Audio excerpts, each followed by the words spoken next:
Hello বন্ধুরা, এখন কথা বলবো ইন্ডিয়া ভার্সেস আফগানিস্তানের ম্যাচ নিয়ে। নিয়ম রক্ষার ম্যাচ, কিন্তু সে খেলাতেও শেষ মুহূর্ত পর্যন্ত চলল হাড্ডাহাড্ডির লড়াই। ম্যাচের রং বারবার পাল্টালো, ব্যাটে বলে লড়াইয়ে গড়ল সুপার ওভার। দ্রুত রান তোলার জন্য মাঠ ছেড়ে বেরিয়ে এলেন অধিনায়ক, ভরসা করলেন তরুণ সতীর্থের উপর। কিন্তু এক সুপার ওভারেও মীমাংসা হলো না ম্যাচে। সব মিলিয়ে জমাটি ক্রিকেট উপভোগ করল ক্রীড়াপ্রেমীরা। চিন্নাস্বামী স্টেডিয়ামে শেষ হাসি ফুটল শেষ পর্যন্ত ভারতের মুখে। তবে দিনের শেষে জিতল ক্রিকেটেই। বিশ্বকাপের আগে শেষ টি-20 সিরিজে দলের দাপুটে পারফরম্যান্সে ভরসা জোগাবে ভারতীয় ক্রিকেট প্রেমীদের।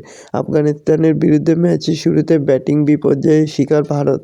মাত্র 22 রানের মধ্যে 4 উইকেট হারিয়ে ভারতীয় ইনিংস ঢুকছে। সেখান থেকেই রিঙ্কু সিংয়ের জুটি বেঁধে ঘুরে দাঁড়ানোর লড়াই শুরু ভারত অধিনায়কের।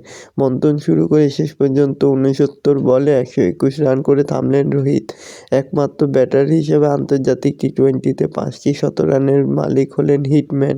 অধিনায়কের সঙ্গে 190 রানের পার্টনারশিপ নজর গড়লেন রিঙ্কু সিংহ।